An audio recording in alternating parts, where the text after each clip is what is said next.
Doctor Zakir Naik বাংলাদেশের কোনোদিন কথা বললো না, কিন্তু ডক্টর জাকির নায়েকের বিরুদ্ধে সব চাইতে যারা বেশি সোচ্চার হয়েছে বাংলাদেশের দাড়ি টুপিওয়ালা হুজুররা। আমাদের ভারতে নরেন্দ্র মোদী সরকার চেয়েছিল 2008 থেকে ডক্টর জাকির নায়েকের পিস টিভি বন্ধ করে দেবো, ডক্টর জাকির নায়েককে জেলখানাতে পুরবো। কেন? কারণ নরেন্দ্র মোদী সরকারের তার ভিত দুর্বল হয়ে গেছিল।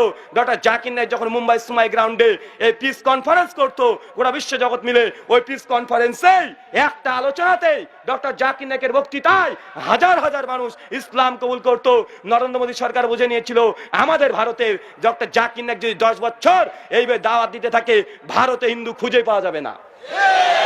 আমেরিকার ডোনাল্ড ট্রাম্প ডক্টর জাকির নায়েকের ভিসাকে বাতিল করেছে এই জন্যই, কারণ আমেরিকাতে ডক্টর নায়েক যখন বক্তৃতা দিয়েছিল উইলিয়াম ক্যাম্বেলের সঙ্গে খ্রিস্টান একজন বিজ্ঞানী বাইবেল বলে গবেষক, কোরআন তার ছিল মুখস্থ, গোটা কোরআনকে সে বিরুদ্ধে বই লিখেছিল যে কোরআনে 20টা 22টা বৈজ্ঞানিক ভুল আছে। যখন আমেরিকাতে গিয়ে ডক্টর জাকির নায়েক তাদের দাঁত ভাঙা জবাব দিয়ে বাইবেল থেকে 38টা ভুল দেখে দিয়েছিল। এই সময় আমেরিকার সরকার বুঝতে পেরেছিল যে এই ব্যক্তিকে আমাদের আমেরিকা যদি আসতে দেওয়া হয় তাহলে আমেরিকাতে খ্রিস্টান থাকবে না। আজকে যখন আহলে হাদিস আলেমরা প্রতিবাদ করছে এগুলো হাদিসে নাই, তখন আহলে হাদিস আলেম ওলামাদের উপরে ভাই আক্রমণ, জেল, ফাঁসির হুমকি দেওয়া হচ্ছে না? এই জন্যই তো হচ্ছে। কেন? ওই যে হুজুর আজ থেকে যা বলে গেছে আজকে আহলে হাদিস আলেমদের দ্বারা সত্য উন্মোচন হচ্ছে, এই জন্যই তাকে আজকে ইহুদি খ্রিস্টানের দালালও বলা হচ্ছে। ডক্টর জাকির নায়েক নাম জানি কি জানি না, যার নাম গোটা বিশ্বের 750 কোটি মানুষের মধ্যে আমার বিশ্বাস 500 কোটি মানুষই তার নাম জানে, তাকে চেনে। ডক্টর জাকির নায়েককে হিন্দুরা চিনে কি চিনে না? খ্রিস্টানরা চিনে কি চেনে না? মুসলিমরা চেনে কি চেনে না? নাস্তিকরা চেনে কি চেনে না? চেনে। মানে 750 কোটি মানুষের মধ্যে 500 কোটি মানুষ চেনে যে ডক্টর জাকির নায়েকের সামনে কোনো হিন্দু পণ্ডিত এসে তার ধর্মকে বড় করতে পারে না, বরং ডক্টর জাকির নায়েক আলোচনা শুরু করলে হিন্দু পণ্ডিত বলতে বাধ্য যে আজকে আপনার কাছে যা শুনেছি আমি সারা জীবনে মুখস্থ করতে পারি নাই। যে ডক্টর জাকির নায়েকের কাছে এসে খ্রিস্টানরা লাজবাব হয়ে থাকে, সেই ডক্টর জাকির নায়েককে মুসলিম 3 নম্বর শ্রেণীর হুজুর বলছে ইহুদি খ্রিস্টানের দালাল। কেন? কারণ ডক্টর জাকির নায়েকও ইসলামের সত্য উন্মোচন করেছে কি করে নাই? ডক্টর জাকির নায়েকের মাধ্যমে এই মাঝহাবি গোলামি আজকে ধ্বংস হয়ে যুবকরা আজকে কোরআন সুন্নাহ সাহিত্য এসেছে কি আসে নাই? এসেছে। ডক্টর জাকির নায়েকের কারণে হুজুরের তাবিজের ব্যবসা বন্ধ, এই জন্য ইহুদি খ্রিস্টানের দালাল লকব ডক্টর জাকির নায়েক পেয়েছে। ডক্টর জাকির নায়েক জিন্দেগিতে বাংলাদেশে এসেছে, কথা বলেন? আরে আসবে কি? বাংলা ভাষায় তো জানে না, ও তো ইংরেজি, হিন্দি, উর্দু ভাষায় কথা বলে, কিছুটা তেলুগু ভাষা জানে। তো ডক্টর জাকির নায়েক বাংলাদেশের কোনোদিন কথা বললো না, কিন্তু ডক্টর জাকির নায়েকের বিরুদ্ধে সব চাইতে যারা বেশি সোচ্চার হয়েছে বাংলাদেশের দাড়ি টুপিওয়ালা হুজুররা। আমাদের ভারতে নরেন্দ্র মোদী সরকার চেয়েছিল 2008 থেকে ডক্টর জাকির নায়েকের পিস টিভি বন্ধ করে দেবো, ডক্টর জাকির নায়েককে জেলখানাতে পুরবো। কেন? কারণ নরেন্দ্র মোদী সরকারের তার ভিত দুর্বল হয়ে গেছিল। ডক্টর জাকির নায়েক যখন মুম্বাই সুমাই গ্রাউন্ডে এই পিস কনফারেন্স করতো, গোটা বিশ্ব জগৎ মিলে ওই পিস কনফারেন্সেই একটা আলোচনাতেই ডক্টর জাকির নায়েকের বক্তৃতায় হাজার হাজার মানুষ ইসলাম কবুল করতো। নরেন্দ্র মোদী সরকার বুঝে নিয়েছিল আমাদের ভারতের ডক্টর জাকির নায়েক যদি 10 বছর এইভাবে দাওয়াত দিতে থাকে ভারতে হিন্দু খুঁজে পাওয়া যাবে না।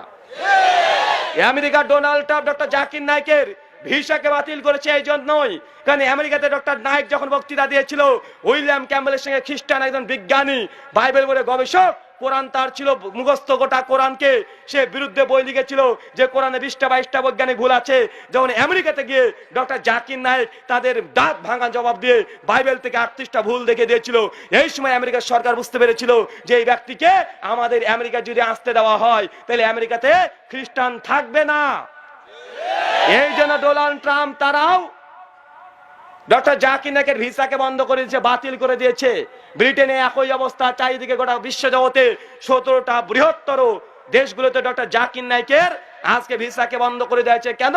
কারণ হকের দাওয়াত দিচ্ছে, হকের কাছে সকলেই পরাজিত, কিন্তু হক অস্ত্রতে বিশ্বাসী না। এই জন্যই তারা সব সময় তারা সহনশীলতার সঙ্গে থাকে কি থাকে না? থাকে। আজকে ডক্টর জাকির নায়েক যে ভারত ছাড়া হয়েছে, ডক্টর জাকির নায়েক যে মালয়েশিয়াতে আছে কাদের জন্য বলেন? নরেন্দ্র মোদী সরকারের জন্য? জি না, এটা মিথ্যা কথা বলা হবে, বরং দাড়ি টুপিওয়ালা হুজুরদের জন্য। এই দাড়ি টুপিওয়ালা হুজুরা বলেছে ডক্টর জাকির নায়েক ইহুদি খ্রিস্টানের দালাল। এই জাকির নায়েক প্রসঙ্গে দাড়ি টুপি পরা হুজুরা বলেছে জঙ্গিকে উস্কিয়ে দেয়। শোনেন নাই? দেখেন নাই টিভিতে? কারা বলেছে? ডক্টর জাকির নায়েকের বিরুদ্ধে আগে হুজুররাই মুখ খুলেছে। তাই মনে রাখবেন, এই বেদাতীরা চিরদিন এরা বিরোধিতা করেছে সত্যের, ঠিক চিরদিন করেছে। নচেত ইমাম বুখারীর মতো ব্যক্তিকে কখনো নিজের দেশ থেকে জুতোটা নিতে দেয় নাই, তার দেশ থেকে মারতে মারতে তেড়েছে। চিন্তা করেছেন বেদাতীরা কত বড় শয়তান। ইমাম আহমেদ বিন হাম্বল শুধু একটা কথা বলেছিল যে কোরআন এটা আল্লাহর সিফাত, এটা মাখলুক নয়, এটা সৃষ্টি নয়। আর যত বেদাতি আলেমরা ছিল, বেদাতি হুজুরা ছিল, সেই সময় দেশের সরকারের ভয়ে তারা বলেছিল না, কোরআন হচ্ছে মাখলুক। কিন্তু ইমাম আহমেদ বিন হাম্বল দৃঢ় ছিল, তার জেল শুলি ফাঁসি কিছু পরোয়া করে নাই, তাকে জেলখানে আবদ্ধ রেখেছিল। প্রতিদিন বেদাতিদের কারণে সরকারের দ্বারা প্রতিদিন 100 বেত্রাঘাত মেরেছিল তার শরীরে, তার শরীর চূর্ণ বিচূর্ণ করে দিয়েছে। তারপরেও ইমাম আহমেদ বিন হাম্বল রাহিমাহুল্লাহ তার এই সঠিক মাসালা থেকে বিন্দু পরিমাণে সরে নাই। তারা মনে করছে সত্যকে দমিয়ে দিবে মারামারি করে। এটা কি সম্ভব? কোশ্চেনকালে সম্ভব নয়। আজকে শেখ আব্দুর রাজ্জাক বিন ইউসুফ হাফেজাউল্লাহর উপরে অতর্কিত একটা আক্রমণ ঘটেছে, আপনারা খবরটা শুনেছেন? শেখ আব্দুর রাজ্জাক বিন ইউসুফ হাফেজাউল্লাহ তিনি বাংলার জমিনে যেখানে যেখানে বাংলা ভাষায় কথা হয়, মানুষ বোঝে, প্রত্যেকটা মানুষ যারা ধর্মের সঙ্গে সংশ্লিষ্ট তাকে চেনে কি চেনে না? কথা বলেন। যে ব্যক্তি কন্টিনিউ এই মজলিসে যদি বসে কোরআন আর হাদিস ছাড়া কিছুই বলে না, তারপরে অতর্কিত আক্রমণের ধিক্কার জানাই আমরা। শেখ আব্দুর রাজ্জাক বিন ইউসুফ হাফেজাউল্লাহর উপরে যে আক্রমণ করা হয়েছে এর তীব্র নিন্দা জানাচ্ছে আজকে সকলেই। চিন্তা করে দেখেন, আজকে বাদ জোহর সিলেট সমুদ্র ফেন্সিগঞ্জ নামক একটি জায়গাতে আজ 14 ফেব্রুয়ারি 2021 বাদ জোহরে ফেন্সিগঞ্জ আল ফুরকান একটা মাদ্রাসা আছে, সেই জায়গাতে জোহরের সালাত আদায় করেই তিনি গাড়ির উদ্দেশ্যে রওনা দিয়েছিলেন। মাঝখান থেকে বেশ কিছু যুবক, যেটা স্থানীয় সূত্রে খবর পেয়েছি আর তাহারিক পেজ থেকে খবরটা পেয়েছি, তারা বলেছে ফুলতলিপুরের ভক্তরা বেশ কিছু যুবকরা এসে শেখ আব্দুর রাজ্জাক বিন ইউসুফ হাফেজাউল্লাহর গাড়িকে তারা ঘিরে ফেলে। আজকে রাত্রি 9:10 শেখ আব্দুর রাজ্জাক বিন ইউসুফ হাফেজাউল্লাহ তিনি এসেছিলেন লাইভে আত্তাকওয়া মসজিদ, এখান থেকে এসেছিলেন। তার মুখের কথা, শেখ আব্দুর রাজ্জাক বিন ইউসুফ হাফেজাউল্লাহ যখন গাড়িতে বসেছিলেন, ঠিক এমতো পরিস্থিতিতে বেশ কিছু যুবক এসে শেখ বিন ইউসুফ হাফেজাউল্লাহর উপরে তারা আক্রমণ করে। প্রথমত তিনি ডান দিকে গাড়ির বসেছিলেন, কোন সাইডে? ডান দিকে। তারপর জানলার মধ্যে হাত ঢুকে দিয়ে শেখ আব্দুর রাজ্জাক বিন ইউসুফ হাফেজাউল্লাহর গলাটাকে টেনে ধরেছে, আর একজন এসে বাঁশ জাতীয় কিছু দিয়ে মেরেছে। শেখের হাতে ক্ষত বিক্ষত হয়ে গেছে। পরবর্তী সময়তে শেখ আব্দুর রাজ্জাক বিন ইউসুফ হাফেজাউল্লাহর সঙ্গে আরো যে সিলেটের 2 জন বন্ধু ছিল, তার মধ্যে একজন রিপন বলে একজন ভাই, সঙ্গে সঙ্গে শেখ আব্দুর রাজ্জাক বিন ইউসুফ হাফেজাউল্লাহকে পাশের সিটে নিয়ে চলে গেছে, বাম দিকে নিয়ে চলে গেছে। তারপর তারা বেধড়ক তাদের হাতে যে লাঠি শোলা ছিল মারতে মারতে গাড়ির চতুর্দিক ভেঙে চৌচির করেছে। ছবি দেখেছেন কি দেখেন নাই? কথা বলেন। চিন্তা করে দেখেন, শেখ আব্দুর রাজ্জাক বিন ইউসুফ হাফেজাউল্লাহ আলহামদুলিল্লাহ তিনি সুরক্ষিত আছেন, শুধু হাতে একটু চোট পেয়েছেন। আর সঙ্গে যারা ছিল তাদেরও কিছুটা সাময়িক রক্তপাত হয়েছে। পরবর্তী সময় তাদেরকে কিছু দিনই ভাইরা স্থান থেকে নিয়ে চলে যায়। ভাই, তার মানে মনে রাখবেন, শেখ আব্দুর রাজ্জাক বিন ইউসুফ হাফেজাউল্লাহর বক্তৃতার প্রভাবে আজকে বাতিলদের কম্প কাঁপছে। এই জন্য সিলেটের মাটিতে 500 কোটি টাকা তারা কেস করেছিল কি করে নাই? করেছে। তাতেও তাদের স্বাদ মেটা নাই। এখন অতর্কিত হামলা করে শেখ আব্দুর রাজ্জাক বিন ইউসুফ হাফেজাউল্লাহকে দুনিয়ার বুক থেকে তারা সরে দেওয়ার চেষ্টা করছে। আমরা তীব্র নিন্দা এবং প্রতিবাদ জানাই। দলিলের জোর থাকলে দলিল দিয়ে আলোচনা হবে, আর মারামারি যদি করতে চাও দিনক্ষণ ঠিক করে দাও, যদি সম্ভব হয় ফিল্ডে আমরাও নামবো। দলিলের জোর থাকলে দলিল দিয়ে মারামারি করতে চাইলে, যদি মারামারি দিয়ে হক বাতিলের লড়াই খুঁজতে চাও, আমরা যদিও আহলে হাদিসরা মনে করি কোন মুসলিম ভাইদের রক্ত, যারা 5 ওয়াক্ত নামাজ পড়ে কিবলাকে কিবলা মনে করে, তাদের রক্তকে হালাল মনে করি না। গভীর দুঃখ নিয়ে এই কথাটা বললাম। যে ব্যক্তি আজ পর্যন্ত কোনো মাযহাবকে কেন্দ্র করে কটু মন্তব্য করে নাই, কোনো ব্যক্তির নাম ধরে সমালোচনা করে নাই, সেই ব্যক্তির উপরে আজকে আক্রমণ করা হয়েছে। ভাই, আপনার নরসিংদী জেলার যারা বাসিন্দা আছেন, ভাই তীব্র প্রতিবাদ করছেন কি করছেন না? তীব্র প্রতিবাদ জানাচ্ছি। আর তারা মনে রাখবেন, হকের দাওয়াত যখনই এসেছে তার বিরুদ্ধে বাতিলরা দুনিয়া থেকে সরিয়ে দেওয়ার চেষ্টা করেছে। নবী মূসা আলাইহিস সালামের জন্মকে জন্মাতে দেবে না, এই জন্য পরিকল্পনা করেছিল ফেরাউন। নবী ইব্রাহিমের জন্মাতে দেবে না, এই জন্য পরিকল্পনা করেছিল নমরুদ। কিন্তু আল্লাহ সুবহানাহু ওয়া তাআলা বাতিলের চক্রকে নস্যাৎ করে দিয়ে জন্ম দিয়েছে ফেরাউনের ঘরেই। নবী মূসাকে জন্ম দিয়ে একটা থাপ্পড় দিয়ে তাকে বড় করেছে কি করে নাই? করেছে। যুগ যুগ ধরে এই অত্যাচার গুলো ঘটে আসছে। আর আল্লাহ সুবহানাহু ওয়া তাআলা পবিত্র সূরা মাইদা আয়াত নম্বর 67-তে আগে বলেছে যে হকের দাওয়াত দিলে আল্লাহ সুবহানাহু ওয়া তাআলা হেফাজত করবে কি করবে না? আল্লাহ সুবহানাহু ওয়া তাআলা করবে। সেই সময়তে বেশ কিছু মানুষরা শুধু বাপ দাদা ধর্মকে রোধ করার জন্য, বাপ দাদা ধর্মের উপর টিকে থাকার জন্য তার নবী রাসূলকেও তারা হত্যা করেছে কি করে নাই? নবী জাকারিয়া আলাইহিস সালাম তাকে করাত দিয়ে হত্যা করেছে বাপ দাদা ধর্মের পূজারী ব্যক্তিরা। নবী ঈসা আলাইহিস সালামকে তারা ক্রুশে দেওয়ার জন্য চক্রান্ত করেছে, আল্লাহ হেফাজত করেছে। শুধু এত দূরই নয়, দিন দিন যত মুহাদ্দিসগণ ছিল, ফুকাহাগণ ছিল, যারা হকের দাওয়াত দিয়েছে, ইমাম বুখারী রাহিমাহুল্লাহর মতো ব্যক্তিত্বকে বেদাতীরা তারা তার দেশ বুখার থেকে খালি পায়ে মারতে মারতে পেরেছিল। ইমাম বুখারীকে ভুলে গেছে? জি না। আজকে ইমাম বুখারী সহিহ বুখারী না পড়লে কোন মুসলিম সে প্রকৃত মুসলিমই হতে পারে না। বাতিলরা চিরদিনই তারা হকের আওয়াজকে বন্ধ করতে চাইবে, কিন্তু বাতিল যতই নড়াচড়া করবে হকের বুলন্দ হবে কি হবে না? কথা বলেন।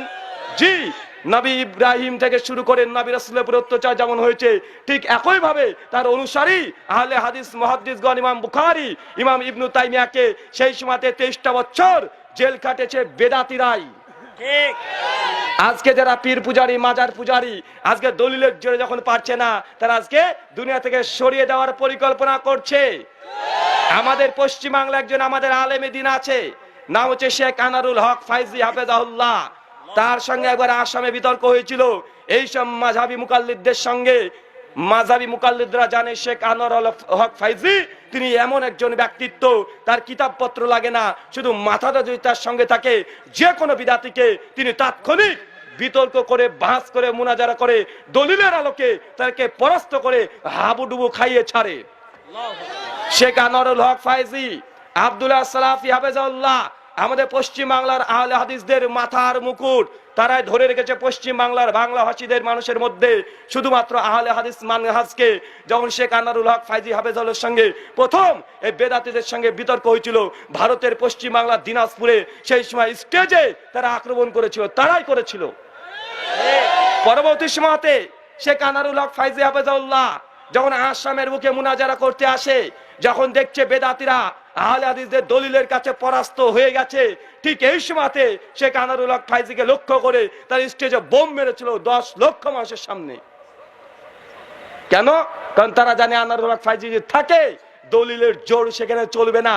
কারণ আহলে হাদিসের কাছে কিছু থাক আর না থাক, দলিল প্রমাণ আছে না নাই? আছে।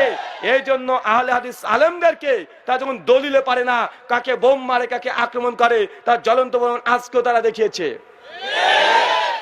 ইমাম আহমদ বিন হাম্বলকে বেদাতীরাই প্রতিদিন 100 বেত্রাঘাত মেরেছে শুধু সহি আকীদা প্রচার করার জন্য। তারাই আজকের উত্তরসূরি, তারাই আজকে হকপন্থী আলেমদেরকে তারা হাতের বাহুর জোর দেখিয়ে থামাতে চেষ্টা করছে।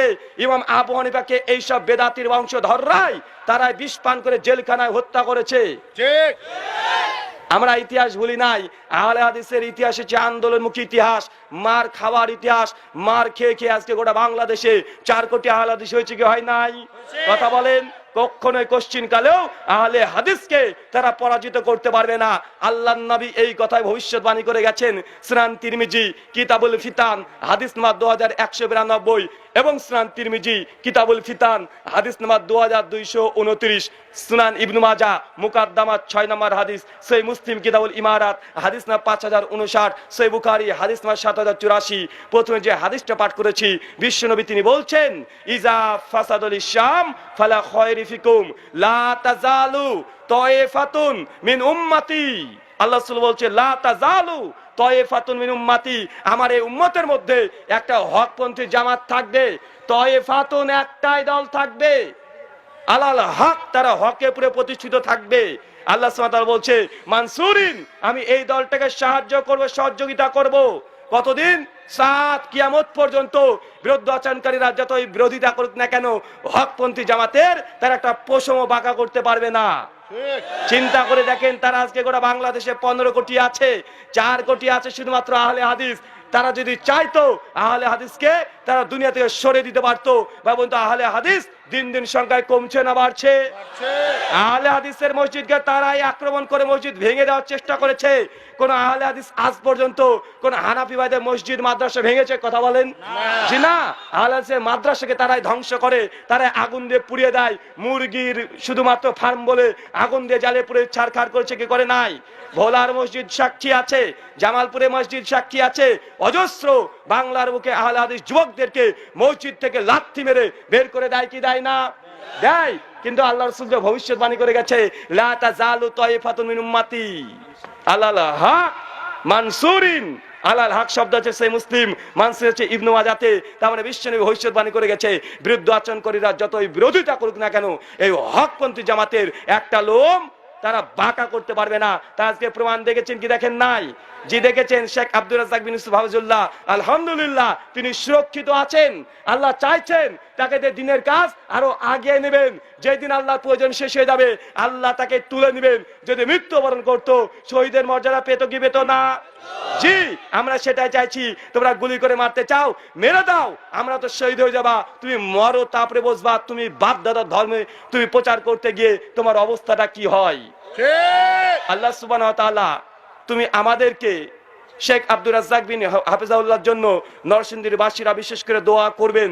আল্লাহ সুবহানাহু ওয়া তাআলা তাকে যেন ক্ষমা করে দেয় এবং আল্লাহ সুবহানাহু ওয়া তাআলা তার মর্যাদা আরো 10 গুণ বৃদ্ধি করে দেয়। সহিহ বুখারী কিতাবুস সালাত হাদিস নম্বর 660 বিশ্বনবী বলেছেন, 7 শ্রেণীর মানুষকে আল্লাহ আরশের ছায়ানিচে স্থান দেবে। তার মধ্যে 4 নম্বর শ্রেণীর ব্যক্তির কথা বলতে গিয়ে বিশ্বনবী বলেছেন যে আল্লাহর জন্য কাউকে ভালোবাসে আর আল্লাহর জন্য কাউকে ঘৃণা করে। বা আমরা শেখ আব্দুর রাজ্জাক বিন ইউসুফ হাফিজাহুল্লাহকে আল্লাহর জন্য ভালোবাসি কি বাসি না? আমাকে কি 5000 টাকা দিয়েছে? আপনাকে কি 5000 টাকা দিয়েছে? জি না। কিন্তু আল্লাহর জন্য ভালোবাসি বলেই আজকে গভীর দুঃখ ভারাক্রান্ত হৃদয় নিয়ে আজকে আপনাদের সামনে কথাগুলো বলে গেলাম। আর কাউকে যদি ঘৃণা করি তাহলে আল্লাহর সন্তুষ্টির জন্যই ঘৃণা করব। তাই তীব্র নিন্দা জানালাম আজকের এই ঘটনার জন্য। ঠিক। আল্লাহ সুবহানাহু ওয়া তাআলা তুমি আমাদের সকলকে কবুল করো, আর ওই বেদাতীদেরকে তুমি হেদায়েত দান করো, পড়ি আমিন। এই ঘটনার জন্য যারা জড়িত আছে তাদেরকে যেন বাংলাদেশ প্রশাসনকে আমরা অনুরোধ জানাচ্ছি, একদম তাদেরকে ধরার পরে হয় তাদের যথার্থভাবে শাস্তির আবেদন রেখে যাচ্ছি। আমরা অস্ত্রতে বিশ্বাসী নয়, বিশেষ করে মুসলিম ভাইদের উপরে আমরা হেদায়েতের দোয়া তার জন্য করে গেলাম। আর আইন অনুযায়ী তাদের যেন শাস্তি হয়, দ্বিতীয়বার যেন এই অপ্রীতিকর ঘটনা না ঘটে তার জন্য আমরা আহ্বান জানিয়ে গেলাম। আল্লাহ তুমি কবুল করো, আমিন। আজকে আলোচনা করার যখন এই খবরটা শুনেছি তখন থেকেই হৃদয়ে রক্তক্ষরণ শুরু করেছে। কেন? তাকে আমরা অন্তর দিয়ে ভালোবাসি, অন্য কোনো কারণ নেই। 5 টাকা আমাকে কোনোদিন দেয়ও না, আর আমার সঙ্গে রক্তের কোনো সম্পর্ক নেই, শুধু দিনই সম্পর্ক আছে। এই জন্য আমার মনে আমার আব্বার সঙ্গে যদি এমন ঘটনা ঘটতো আমি এতটা দুঃখ পেতাম না যে ঘটনা ঘটেছে আমাদের শেখ আব্দুর রাজ্জাক বিন ইউসুফ হাফিজাহুল্লাহর সঙ্গে। লিল্লাহি তাকবীর, আল্লাহু আকবার, লিল্লাহি তাকবীর, আল্লাহু আকবার। ইসলামের শত্রুরা হুঁশিয়ার, সাবধান।